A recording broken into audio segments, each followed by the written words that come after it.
It's Sunday night once again, and we are live on Citi TV. Scorecard is back on your screens. My name is Benjamin Nketia. Big ups to everybody who's watching the show, wherever you are watching us from, those in Accra, those from wherever you are around the country, north, south, east, and west. Of course, those of you watching us around the continent, Nigeria, Senegal, Burkina Faso, South Africa, Uganda, wherever you are watching us from, wonderful evening to you out there. It's 9 p.m., a little over 9 p.m. here in Ghana, and so that's what's going on. Scorecard today will focus on a couple of things. Kumasi, Asante Kotoko, their woes continue. This time they have been pipped by Dreams FC Football Club. Accra Hearts of Oak just can't find a win. We'll talk about that as well on the show. As far as the Premier League is concerned, it's been a week riddled with VAR and officiating controversy. From that Manchester United game with Fulham to that Arsenal game with Newcastle United. Referee Stuart Atwell and his VAR team at the centre of affairs. We'll be getting to that particular one. We'll hear from Arsenal boss Mikel Arteta on what he makes of that particular incident. There's also the Klassiker happening in Germany. Borussia Dortmund were up against Bayern Munich. Harry Kane is no respecter of big teams or derbies. He was in his element once again. So a lot to talk about on Scorecard today. The text and WhatsApp lines will be on your screens in a bit. So we'll take a quick turnaround. When we come back, I'll introduce my gentleman in the studio. We'll get today's discussion going. Welcome back to Scorecard here on Citi TV. My good friends are here. Coach Christopher Nimley. I think that's Istanbul Başakşehir. Yeah, I recognize that jersey. Nice one. But you see, interesting. I want to give you a Premier League jersey, right? I want to give you a jersey. But these days, I don't know what jersey to give you. I say you should wait. Sheikh Jassim is talking to Daniel Levy. When we buy Spurs, you get me a Spurs jersey. Okay, I'll get you a Spurs jersey. I know what's going on. Coach seems to be wearing any jersey by United. That's right. I've seen him buy Juve. I've left the team, Inter Milan. Oh, man. Oh. That's very interesting. But Chelsea's been offering you a place for a while. I'm not sure why you're not. There's cash. It will be a return. This man, they don't want to admit. Yeah? Me, I don't pretend. No, but you say you like a place where there's cash, and there's cash at Chelsea. But Sheikh Jassim, Well, we are bringing proper cash. Proper cash. my brother is spent over $1 billion. Boli's wealth Yeah? cannot be compared to Sheikh's wealth. You know that. How much is he worth? I like how you call him Sheikh. It will be a return to Chelsea. You supported Chelsea when you were looking for Ole sack. Yeah. That one is because of my wife. That's why I did that. I mean, reunite with your wife. Your wife is a Chelsea fan. In fact, it didn't help me. It didn't help you. It didn't help me. So I had to stop. Let's start off with some local football. Like I said, the text and WhatsApp lines will be displayed on your screens there, just so you can text into the show. We'll be reading a lot of those. If you want to get to me on Twitter, get to me at Kojo Nketia or The Fundamentals. Use the hashtag Scorecard. I'll get to it in a bit. Let's get to Accra House of Oak. They were up. No, Kumasi Asante Kotoko, that's where we want to begin. They were up against Dreams FC, losing by 1-0. Hearts of Oak were up against Karela FC. That game also ended in a 1-1 draw. Let's get back-to-back highlights of those two games. So the two Isas doing the business for their team. First, it was Dreams FC. Such a wonderful dead ball sequence there leading to that goal against Asante Kotoko. And then Accra Hearts of Oak's game against Karela, also providing or producing two dead ball goals, both from corner kicks, far post action. Coach, let me start off with you. Dreams FC and Kotoko, very interesting game. Prosper Natis woes continue. You say that he needs at least a season to be able to get his house in order. Yeah. That's another defeat at home. That's more displeasure for the Kotoko fans.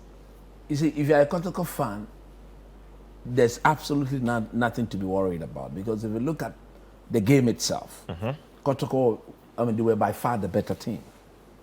Over the 90 minutes, they created a better chance. Even in the little highlight that we just saw, they created the better chances. They lacked proper composure in front of goal.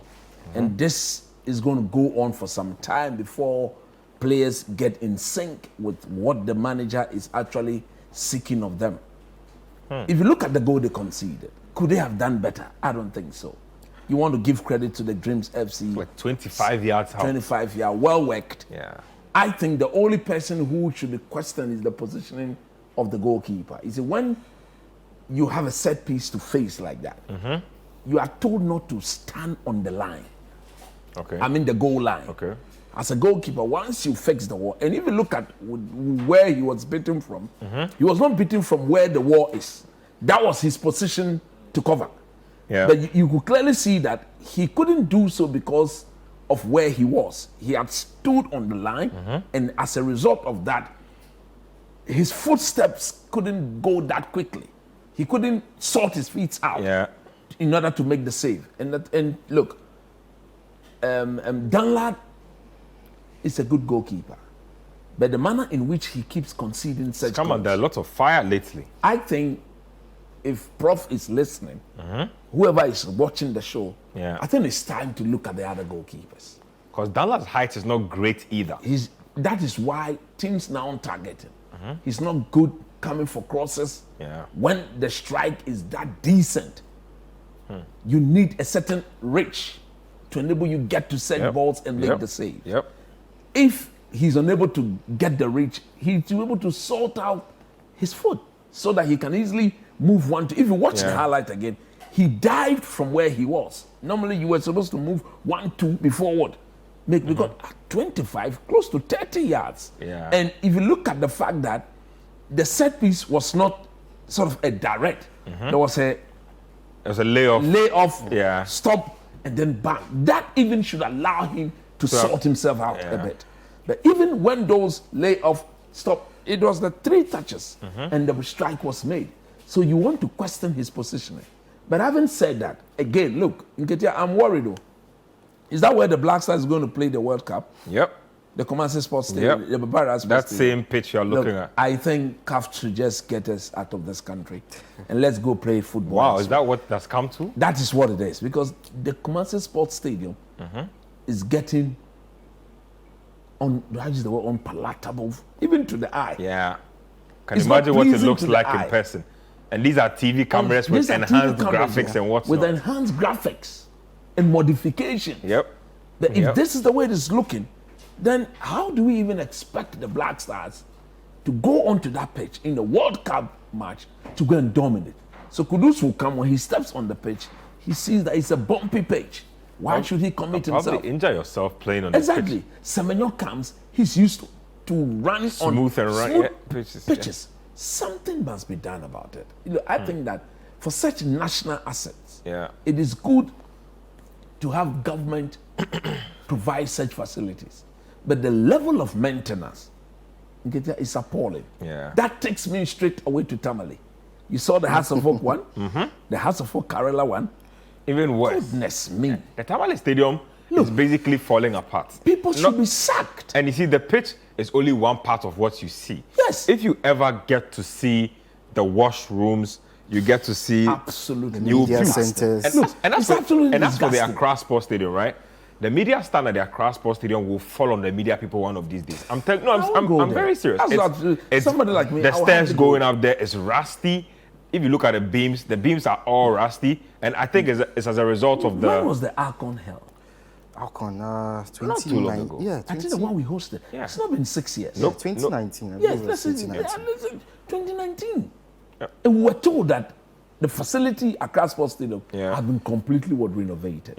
Is it that because of kickbacks, people hate maintenance?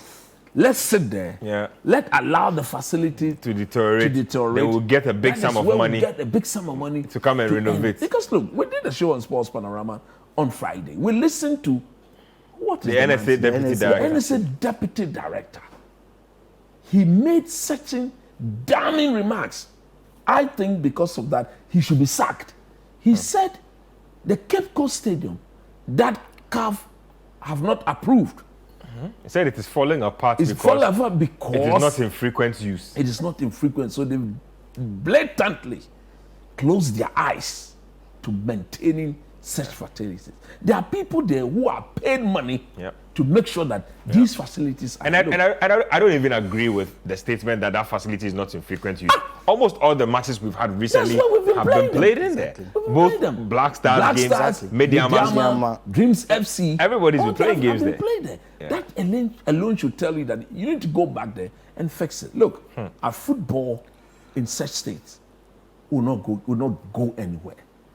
We just saw, is it Mamelodi Sundowns and Wydad? Yeah. They just played in the Super African League, Soccer League. Look at the pitch. I was watching and I heard the commentator say that they played the game at the oldest stadium in Morocco. Imagine. It looks brand new. It looks perfect. The oldest stadium in Morocco. So you can imagine the new ones they've built That tells you that these are people with the proper maintenance. the proper maintenance culture. True. Look at the Tamale Sports Stadium. How do you expect our players to showcase their true talent when they are playing on such pitches? When they are playing on such pitches, you ask yourself, the authority in charge of these facilities, what at all can we do or should we do to them to get them to maintain this thing? Look, we are building, the Legon one is being built. Yeah. There's a brand new one being built at Botema. Yeah. I'm worried. Me too. I'm seriously worried. I'm worried as well. Because the amount of money, look, the cash that is being splashed on those two facilities, you just give those things 5 years. Ask yourself that after the African Games, what will happen to those two facilities? That's why I am worried. Because typical, I don't know why our people behave like that. This is not the Ghanaian mentality. Yeah. This is not the way we do our things. It has to do with our leaders. You cannot instruct people that make sure this is, you cannot provide water. What is the simple food for green grass? What do they need? Water and a little bit fertilizer here and there to keep it in shape. We can't afford that. We cannot. There are so many jobless youth in town. We cannot train young men I'll tell you what, and put them there to maintain these facilities. I'll tell you what, the people who even maintain the grass alone, right? If you find out about how many years payments are in arrears with regards to the groundsmen at the stadium, it's terrible. It's terrible. Look, at times it is very difficult to analyze our game because the players themselves are being deprived of true pitches that will enable them. And then the analyst can't see the ball. Analyze the game. Competing because there's look at the term. There's some green, some pure sun, some brown, some purple. What is that? Let me spare Edwin the agony of having to analyze that game. Let's show you a pitch that has a ball that's visible where you can actually analyze. Let's go to that Crystal Palace versus Burnley game. Ghana boys were on show. Jordan Ayew recording an assist. Jeffrey Schlupp getting in on the act as well. Let's check out the highlights. So Jordan and Jeffrey Schlupp combining, Mitchell finishing it off to make it 2-0 for Crystal Palace. Edwin, quick thoughts on that. Jeffrey Schlupp doing it all for Crystal Palace when you watch him scoring goals in the middle, winning tackles. He really is like a Swiss Army knife. He can do it all. Jordan as well, signing a new contract and then starting it off well, right by, providing an assist. Exactly, and you look at Jordan Ayew, and this is what he brings. He works hard to win the ball back, works hard to keep defenders occupied, and when he does win it, he has a 10-yard burst of pace to get into good positions. Talking about that, I saw a stat that says he's won more duels this season than any other player. Which is a fantastic stat. But one you expect of Jordan Ayew, he's one of probably our best technically gifted players, although he doesn't show it enough for the Black Stars. But when you go he doesn't manifest in goals.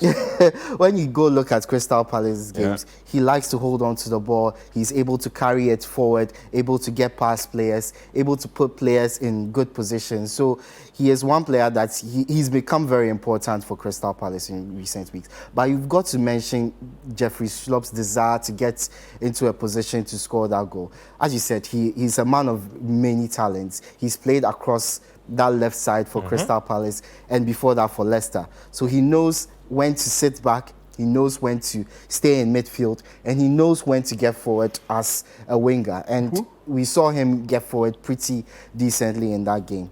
For Burnley, I'm a bit worried. They don't have the talents to play like the big boys, but they continuously try to play like them. I know football is eye-catching though. I like But it. that is, Look, I don't know why company has been very naive. That is lack of intelligence. Absolutely. Because at the end of the day, Maybe he doesn't have the personnel to play conservative football. He doesn't I think have.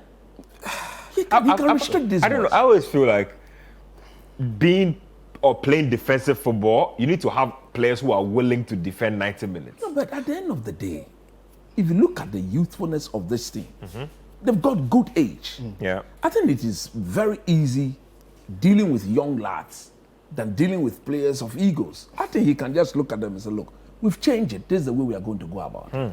Because he's put them in the position where practically for them to win games, they need to be scoring 3 goals week in, week out. Absolutely. That is impossible. Yeah. They cannot do that. You're asking them to do too much per their level, per their standard, per what is the standard of the league and how competitive this league is. There's so much at stake.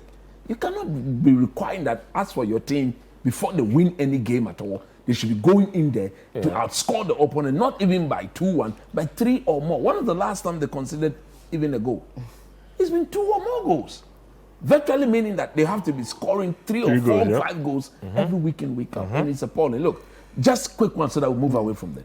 You see why Chris Hughton and the GFA people should eat humble pie and go and talk to Jeffrey Schlupp? Yep. Look, the AFCON beckons.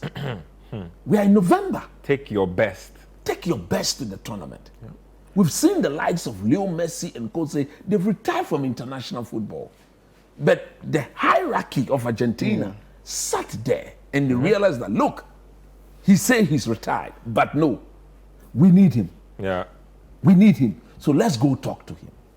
We need him. Let's go talk to him. Look, who told you these boys don't want to play for Mother Ghana? It is because of the way people in charge of our game are handling some of these boys. We were just watching Abdul Mumin, you and I, as we speak. He's playing against Real Madrid as we speak.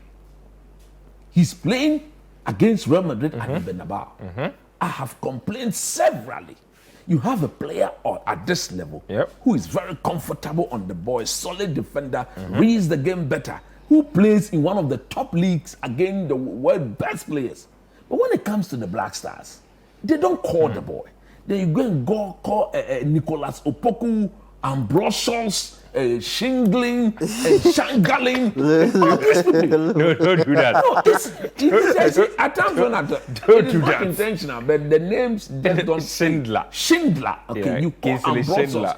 Ambrosius, yeah. Nicolas Opoku, Koningsdorfer.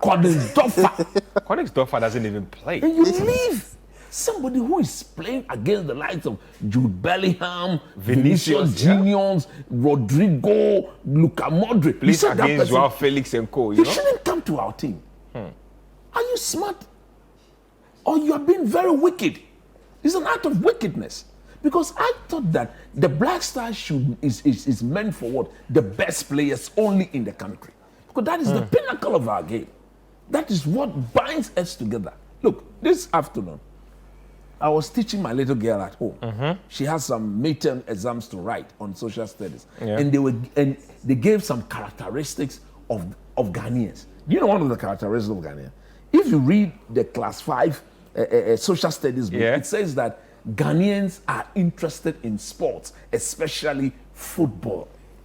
My 5-year-old girl knows this. Has been taught this at school. She's been taught this at school. Yeah. So when she sits down and she looks at the Black Stars, she asks, Daddy, are these the best players in our country? These players, they don't do what the other people are doing. What is wrong? Then I'll tell her, don't mind them. These are not the best. I should not be doing that. We should stop these things. Edwin, let me give you the final word before we go for our first break. What does company do? Is it, like Coach said, a style issue, a tactical issue, or you think that some way, somehow, they need to find money to buy better players as well? Look, it's not about better players. You can coach a good team from this Burnley squad. Because they play good football. They play good football, but look, when you don't have to play out from the back. You don't have to do that against every single team. You don't have to throw players forward even when you know you'll be exposed at the back. These are basic things that coach can tell his players. No, today in this game against Crystal Palace, we are going to be disciplined. Of course. We are going to have 4 players at the back, or 5. We are going to have 2 players who are protecting the back 4. And then these players are going to go forward. Once in a while, one of the players in midfield moves and joins the attack. But the one in midfield stays. You can't have all 4 midfielders just move forward into the opposition's box when you know they are quality players, quick players, very intelligent players who can run past and then join the attack when there's a transition. These are basic things that company can tell his team. And the sooner he does that, the sooner Burnley starts scoring, the sooner they stop conceding, and the sooner they have a chance of staying in the Premier League. Because right now, it's looking really dangerous. I hear he's trying to impress the Man City people so that when Pep leaves, he takes over. The way he's trying to do is that, look, even with these guys, I believe in the Pep style.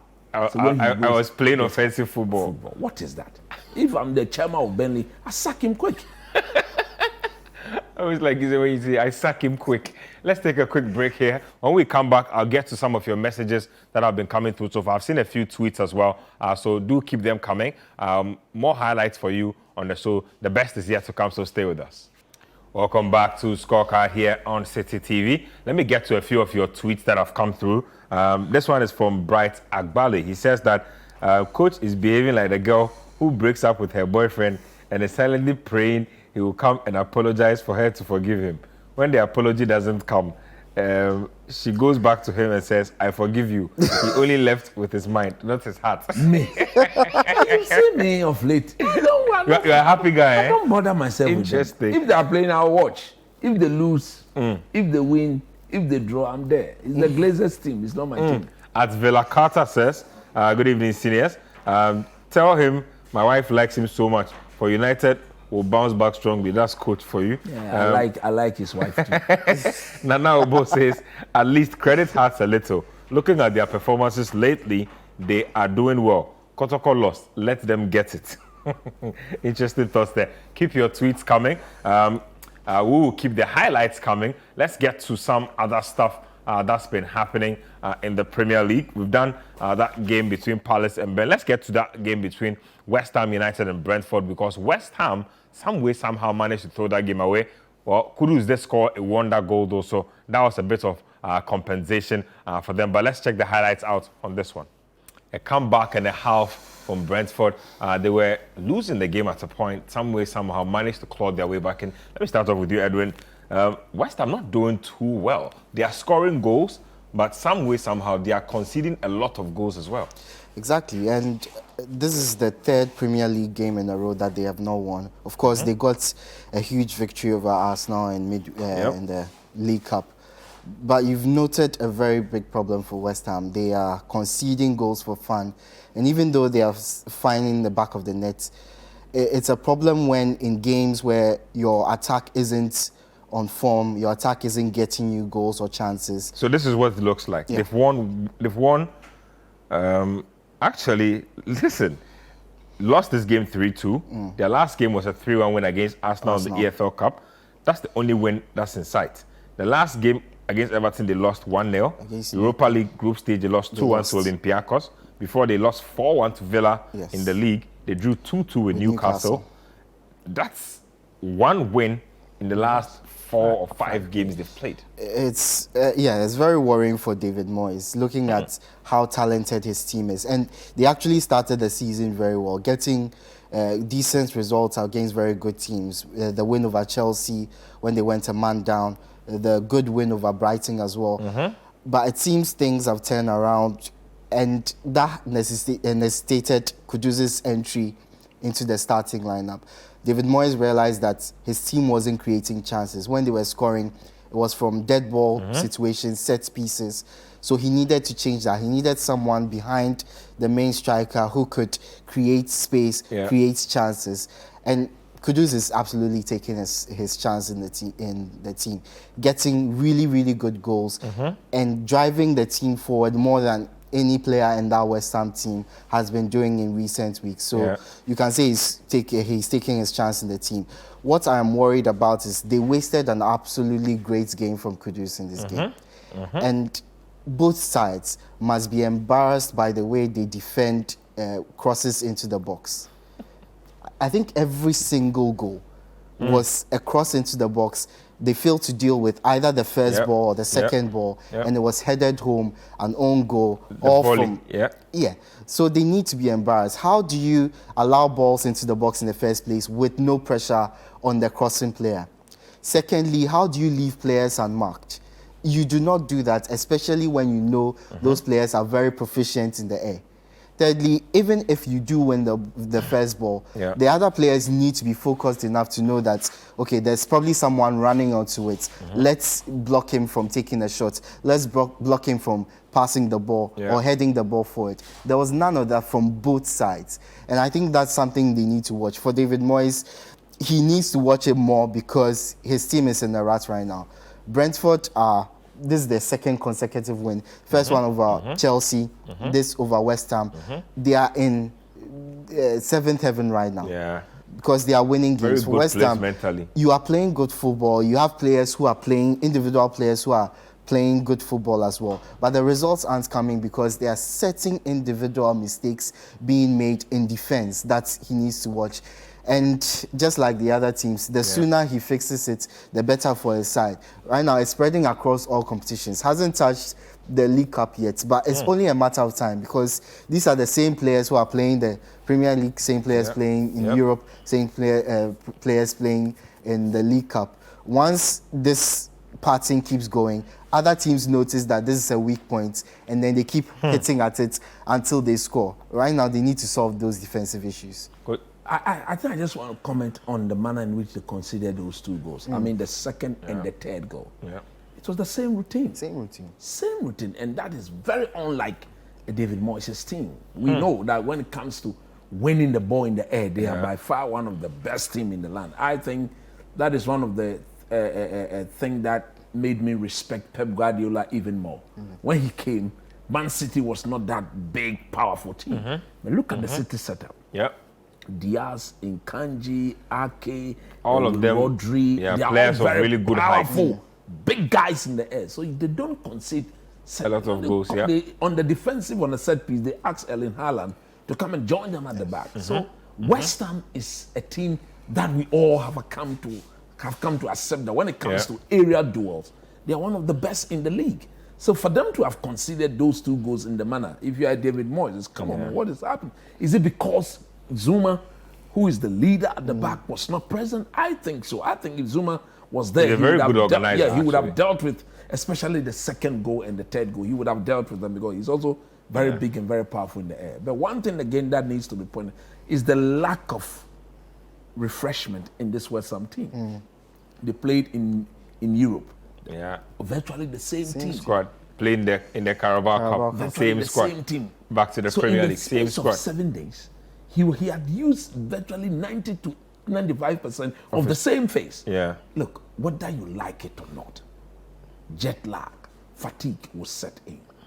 So David Moyes will now need to think through this team and give it a balance in terms of when do I play such a team and how are we supposed to play. Refreshing a team is something that no coach in the world should compromise upon. It's about recovery. If you can get your players to recover in time, they can go out there and play. At some point in time, you could clearly see them very tired, very fatigued, and Brentford kept coming. Eventually, it paid off. So going forward, he needs to find a balance between what they do in Europe and what they do in the league. If they are going after the Carabao Cup, the FA Cup soon to start, they are still in Europe, Carabao Cup, League. You cannot use the same guys over and over again. There has to be some routine. But look, let me salute the Ghanaian. That was a super goal. He nearly scored a second as well. Brilliant goal by Austin. You hear the commentator. A good special goal by a special player. He's that special.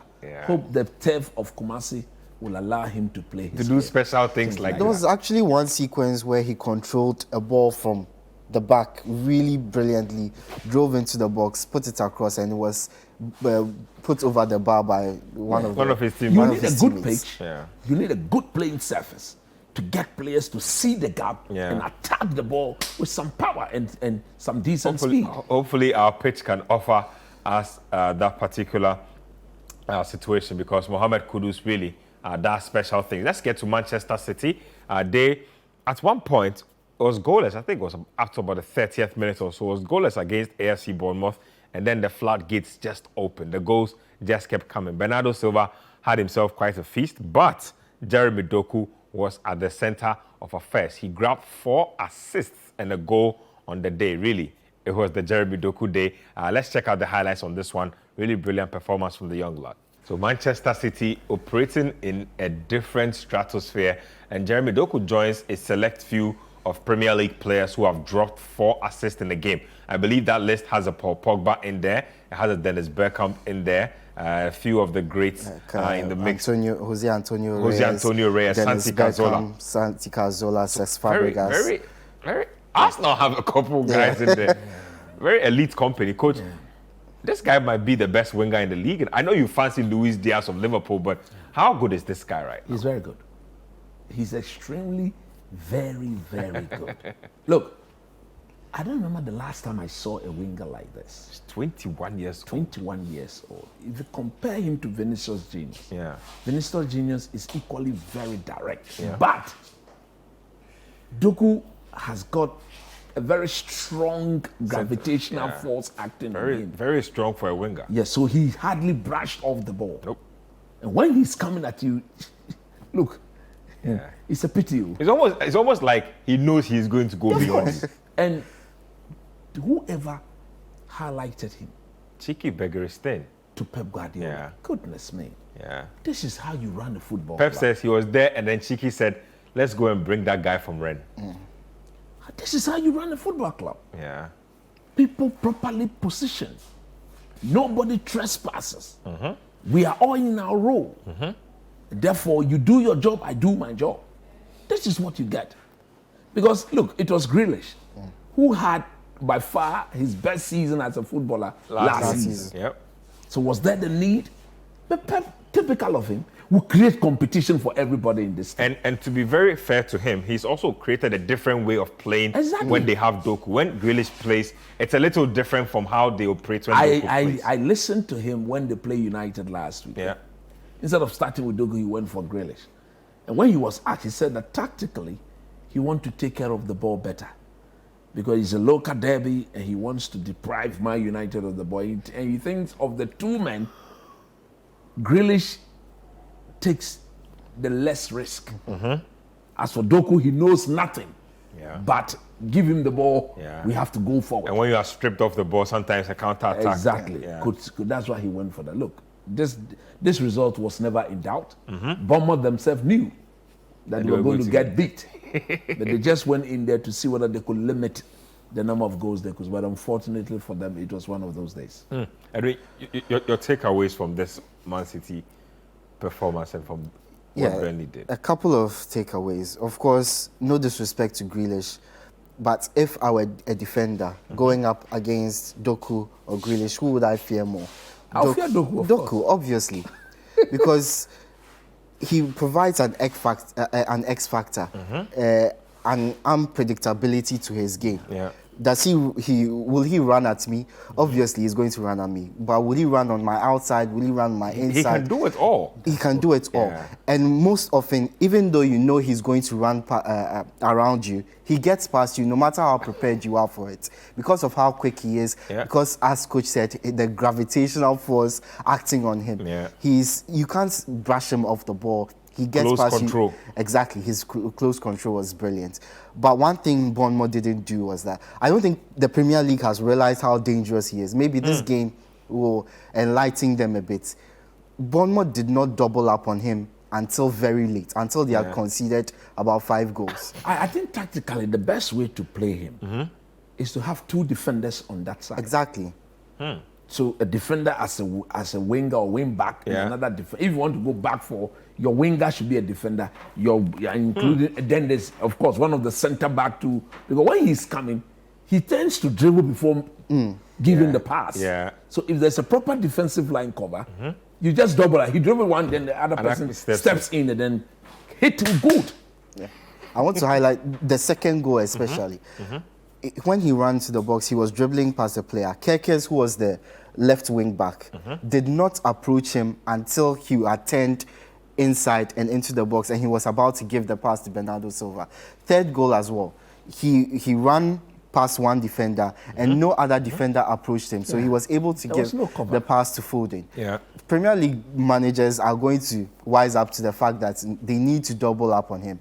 But once you double up on him, obviously it creates space for somebody like an Erling Haaland or a Foden or an Alvarez to run into position. So it's going to be difficult to defend against Man City once Doku is on the pitch. I want to see him against Alexander-Arnold. It will be a tough night.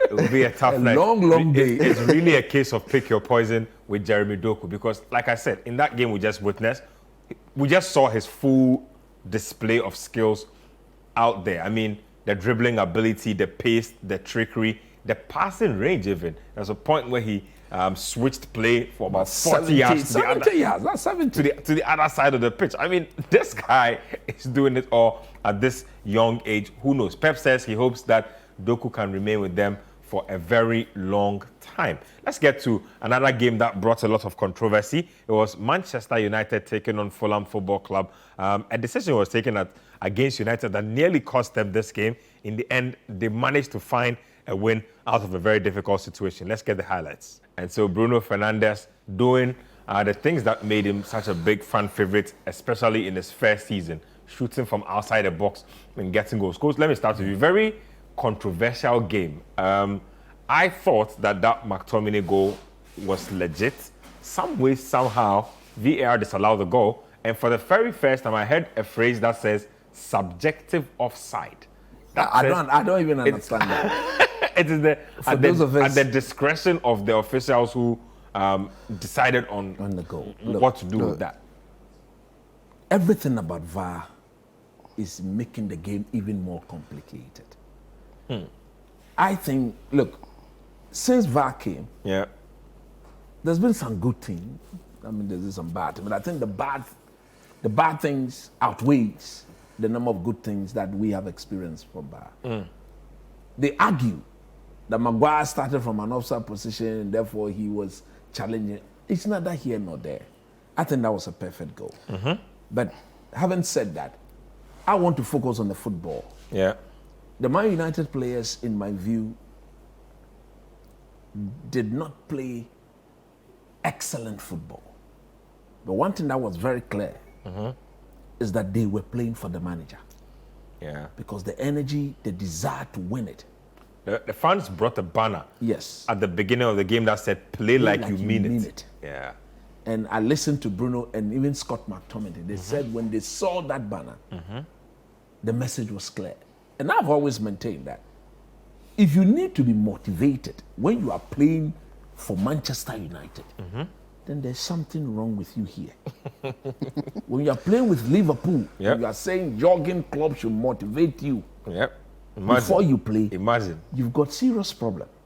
Man City, Arsenal, Real Madrid, Barcelona.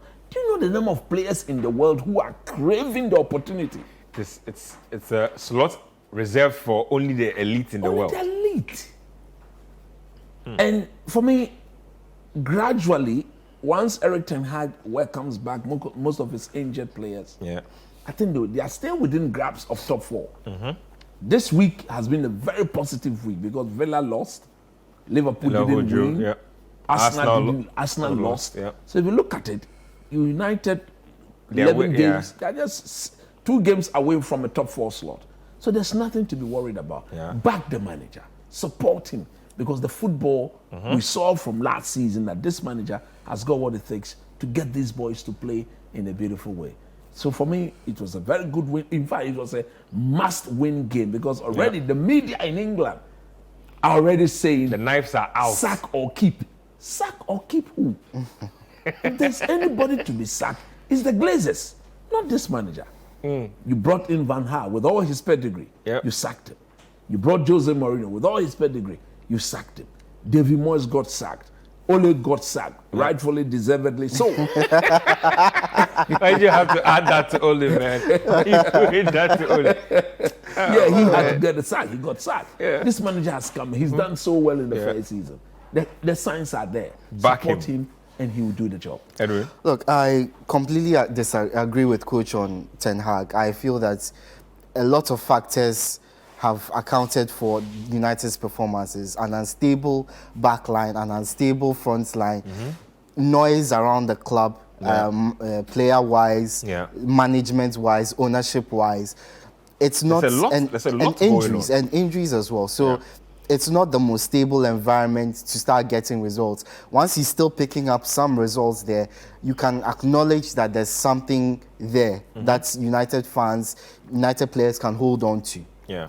What I disagree with Coach on is the offside decision, and both of you. It's that is an offside decision. I think with Harry Maguire. With Harry Maguire, that's offside. That is to some extent. If you look at IFAB's rules for 2023-24, it says a player in an offside position is penalized when he interferes with the opponent. Actively involved in the play. Exactly. And Maguire was. When he tries to kick the ball, attempts to kick the ball, actively affecting the opponent's ability to kick the ball. And that is what we saw there. So that was clearly offside. But obviously, Fulham will be disappointed. They had the chances to get the result, plenty of chances. But Onana has been in some great form. And I think he will benefit a lot. He and the defenders, Maguire included, will benefit a lot from the clean sheet. After conceding 3 against Newcastle, 3 against Manchester City. Guess what? And guess what I noticed, right? I think that you talk about an unstable backline. They've had a stable backline for at least the last 3 or so games. The Johnny Evans-Maguire partnership has been stable a bit because that's what they've been presenting in the last couple of games. And ironically, their better defensive performances have coincided with these guys being in the back line. I think the coming back of Wan-Bissaka and the has fact also that helped Dalot out. Goes to the left is better with Dalot on the right and then Lindelof on Amrabat doing Amrabat as a makeshift. When I mentioned unstable, I'm meant to add quality as well. Exactly. It's good to point that out. Let's take another break here. When we come back, I do have your messages this time. I'll read them out. We'll get into some action from other leagues going on, Germany, Spain, and what have you. Stay tuned on Scorecard. We'll be right back. Welcome back to Scorecard here on Citi TV. Let me read a few of your messages coming through. Manaman says so from Doma Hinkro, regular texter into the show. He says that, good evening, Ben, and your pundits. A well-fought victory from Eric Ten Hag and his players against Fulham. In Eric Ten Hag, we trust. Okay. This one is from Ike from Tema. Says, frankly speaking, officiating in the PL is terrible. Just match week 11 and 8 referees already demoted to the championship. Maxwell Musa from Israel Alaji says, congrats to Hearts for getting a point in Tamale. Akoko from Tadi says that please tell coach to admit that Ten Hag hasn't lived up to his expectations. After bringing in 9 players, 8 of which have some form of Dutch football training, he is still as confused as he was when he didn't have his choice of players. At this point, he's a big part of the United problem. Kweku from Kaswa says, with this Kotoko defeat, you will hear on tomorrow on sports presenters saying that they are looking for some offside or a denied penalty for Kotoko and ask for the head of the center referee. Anytime Kotoko lose a game, the sports people will scrutinize the game to look for blames and accusations. This one's from Kili Kwame from Adenta, says that it's shocking how poor our stadia have become. How much does it take to renovate these stadia? Why are we disgracing ourselves with petty things like this? You don't need to achieve a master's degree in football or sports to realize our stadiums are in bad shape. This is disgraceful, you say, not holding back there at all. Let's get to our last highlight from the Premier League, because that Arsenal game against Newcastle, controversial goal scored by Anthony Gordon, referee Stuart Atwell at the center of affairs. Multiple revisions, but a goal still stood. Let's get the highlights of that one. Wow, so very interesting goal. there. Let me take your thoughts on that one. We'll get Mikel Arteta's thoughts on the VAR decision on the 3 incidents leading up to the goal that were all affected. But Newcastle, most importantly, taking huge 3 points away from Arsenal. Look, if there's any team in the Premiership who has shown that when they are at home, Yeah. they will give it 101%, it's Newcastle United. Look, I've always, those days when I used to support Man United, okay, Oh, that just sounds strange, man. when I really used to support United, Yeah. look, I never felt comfortable anytime United were going to St. James's Park. Not recently, even during the times of Eric Cantona. and Yeah. co. It's always been a tricky It's place to never go. been that easy. I remember during the days of Alan Shearer, Les Ferdinand, Faustino Asprilla, United Buffalo got Martins. walloped 5-0 at St. James's That was Park. a team, man. And that Man United Roberto team Solano. had Beckham, Scholes, Sheringham. Look, they had proper players. Yeah. Yet still, they Yeah. got walloped by 5-0. Since that time, I've always come to accept that this is a proper home ground. And yesterday, if you look at the game again, they virtually made sure Arsenal would not play their normal game. And that is tactics. That is credit given to the manager, Eddie Howe. They were in the faces of the Arsenal. All the controllers, if I say controllers, the Jorginho, the Carl Harvest, the Declan Rice, Yeah. they made sure, That was their midfield, actually. yes, they made sure that these guys would not control the game. The Brazilian boy, Gumarães, somebody who I thought should have been sent off, Joelinton and Longstaff. These guys are very, very physical. So as whoever is officiating the game, if you don't stamp your authority, they will bully and physically, do I use the word assault, Yeah. manhandle you in the midfield. They're a very physical team. And yesterday, look, Jorginho in particular, he couldn't live with it. Yeah. So Arsenal had Jorginho no can't stand any control of the game. physicality. Arsenal had no control of the game. Yeah. So Newcastle virtually created all the better opportunity. In fact, they deserve to win. But we'll look at the manner in which they won the game. Yeah. But having said that, if you are Mikel Arteta Yeah. and you want to beat Man City to the league, I think so many things are not right. What is not right is that Martinelli and Saka Yeah. don't have proper competition. Saka And especially. yesterday we saw that clearly. Saka in particular, he was not having a good game. If he had a very able replacement, he shouldn't have lasted 50 minutes in the game. You should have taken him off long ago. But because there's nobody like him or better than him in that role, You're forced as a to play coach, him you are multiple forced to keep him for as long as possible, hoping that he will have an impact on the game. And now, last season, the two wingers were flying. This season, they are not. I believe tactically, coaches have figured out how to deal with them. And therefore, there has to be some variation in whatever Arsenal does. If they are surely going to rely on these two guys, then I don't think they will have to compete. switch things up. I don't think Let's they'll get to the thoughts of Mikel Arteta. I'll get Edwin's thoughts on that goal.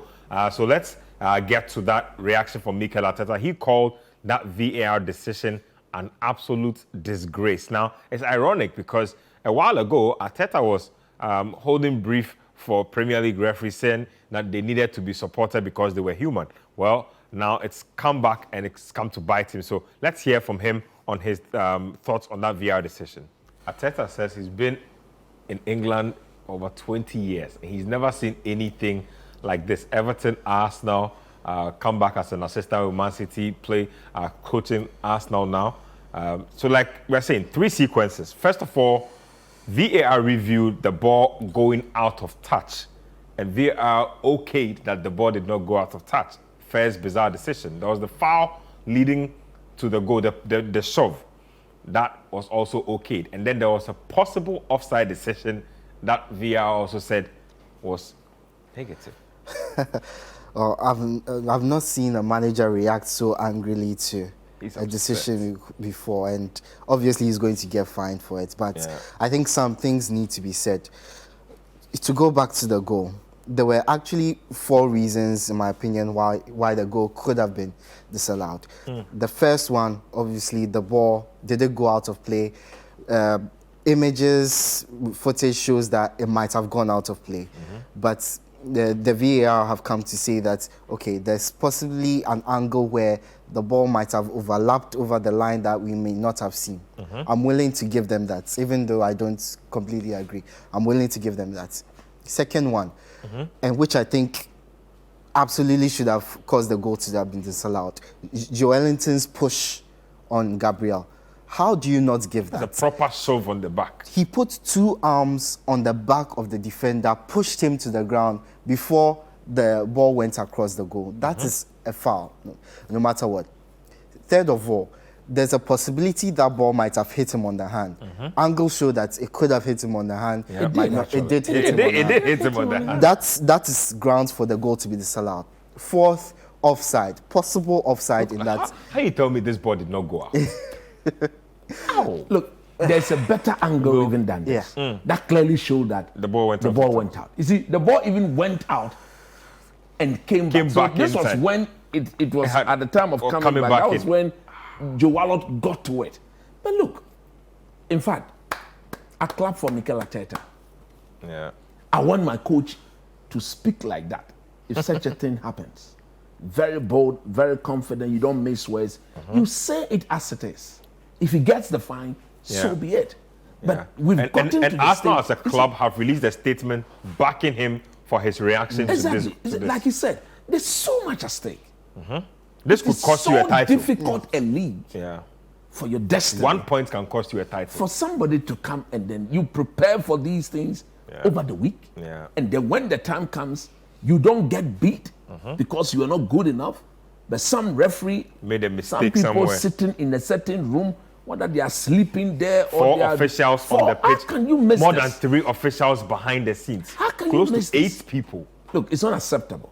It's a shame, like you rightly said. It's embarrassing. It's disgraceful. We've had so many offside decisions this season. They virtually had to apologize to Jurgen Klopp. Week 11. In this game, there were 2 players who should have been sent off. Kai Havertz probably should have gone. Bruno Guimaraes should have gone. He should have gone. On the Kai Havertz issue, it was a very bad time, but he didn't touch the player. His leg didn't touch them. It was the trailing leg. So yellow card. But the Guimaraes issue, you could clearly see. And what? They stopped it, assessed it, and they said he didn't even get the yellow card for that.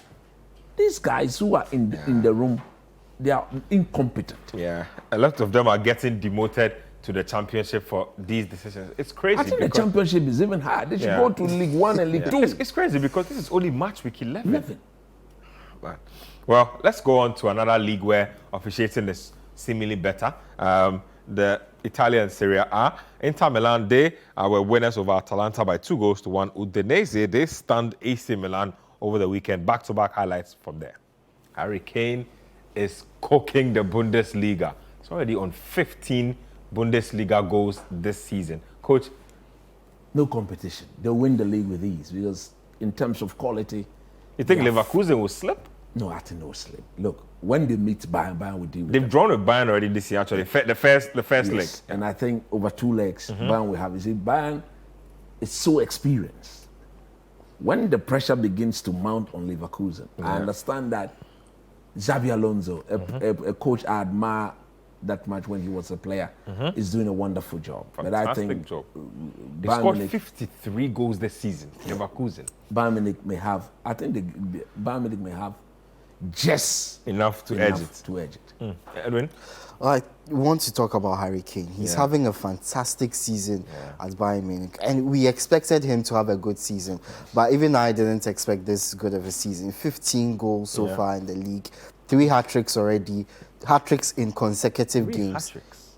In consecutive games. What game week are we in already? He's having a fantastic season. He's playing against Matt Hummels and they can't run. Easy money. Easy money for him. But the finishes, the way he's putting the ball in the back of the net is really getting to me, because you want to see this guy at the highest levels.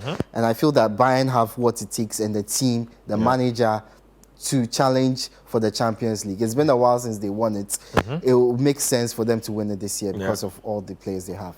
Well, Harry Kane doing the big things in the German Bundesliga.